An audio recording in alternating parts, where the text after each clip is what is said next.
Hello guys, ito na umpisa na uli natin. Kakalasin na natin ang hydrovac o tinatawag na brake booster. So guys, talagang nangangatal pa rin siya pagka natakbo. Ito guys, yung kakalasin nyo itong 12. 12 na to. Tatlo to. Bala ko guys, hindi ko natatanggalin yung pinaka para hindi na malapit yung brake fluid niya. Kasi brake fluid niya para hindi rin mahirap kasi pagka kinalas pa yan, dadami pang kaukaw. Baka naman kayang iipod na lang napagpalit tayo ng brake booster na hindi inaalis yan. Subukan natin guys kasi tayo hindi tayo ganun ka perfecto, pero magay nyo kasi hindi natin masabi na pwede. Iba rin naman kasi sasakyan.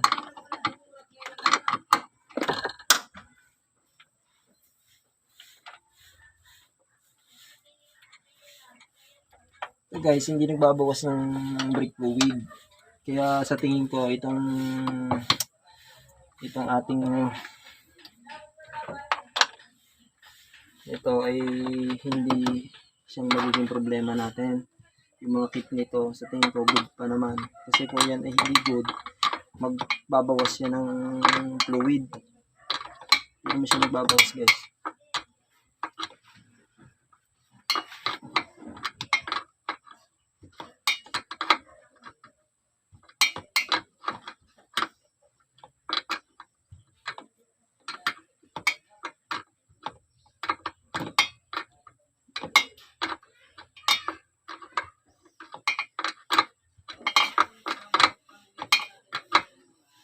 Ayoko pa sana talagang palta ng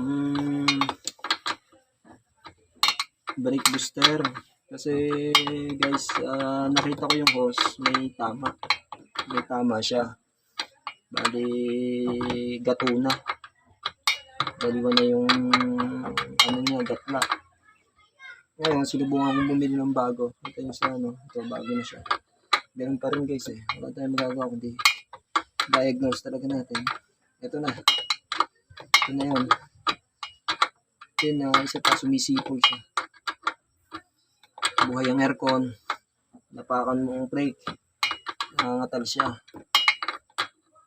Miski siya hindi buhay ang aircon, ang mga nagiging symptoms niya, lumalabas ang oil.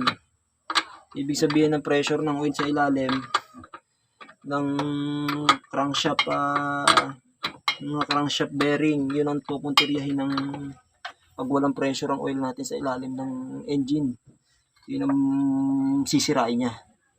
Kasi ibig sabihin, sinasabi ng sensor, wala akong pressure. Kaya minsan ang nadadiagnose, ang nagiging problema ay papalit tayo ng bearing. Ay hindi gumagana ang ating oil pump. Yun, yung kagad ang magiging issue.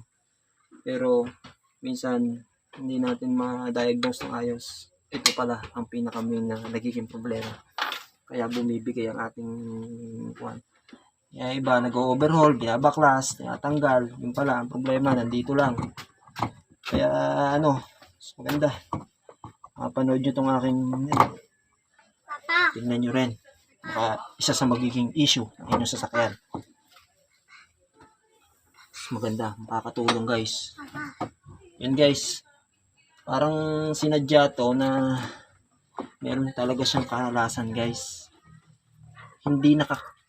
Mapapansin nyo guys, ito hindi nakakapit dito. Ibig sabihin, pagka ganyan, yan, kita nyo naman to guys, natin, medyo hindi masyadong kita ng iilaw natin guys. Yan guys, kita nyo to, parang sinadya siya na hindi sadya nakadikit dito, itong holder na to. Bagay para miski kalasin nyo to, makakalas nyo ng buo, hindi na para tanggalin to. Tingin ko lang guys, yun lang napansin ko, pero ngayon na ako guys pagkalas nito Yan. May palibasa ang utak natin guys, may mapaglaro ang utak natin. Marami tayong mga makutingting tayo guys Kaya sa bawat mechanical na aking kinakalas, napapag-aralan ko guys. pinag-aaralan ko bawat ano. Punutin muna natin to sa canister natin dito sa gabal. Yan guys. Bali guys, nabunot ko na siya. Tanggal na natin. Ayan. Patayin ko guys ang ano. Wawal.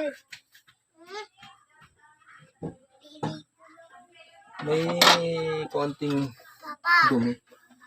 Pero maganda, ma-check ko rin kung ano. Oh. Mamaya. Ang init! Guys. Guys. Dito mong galing kinabit sa akin nilito sa akin na unet. Datihan na nakakabit yan ang laki. Oh. Ngayon, mataba Mas maliit. na pero maliit. Namuong ka na yan. Sinang sa akin. 3,000. Ay, balik kakamura. Yung ginagawa rin niya ang sipit ko rin na rin. Ang kinalas, ganun talaki. Yung nasira ako. Yung nasira ako, kaya kung napaltalam ko na. Pag silip ka mong prinaw, tiyatadya ka nga pabalik. Oh, nalaban. Ayan. Ayan guys, kinapa ko naman to. Wala naman siyang tagas. Wala naman siyang leak. Ibig sabihin, good pa ang ating, ano, yung mga kit natin sa loob nito. Ayos pa. Hindi pa siya papalitin guys. Bali, mag-focus lang muna tayo sa brake booster. Ayan. Brake booster, naku. Puro kalawang na guys. Kaya siguro to, one. Ngayon, kakalasin natin to sa loob naman. Ayan guys.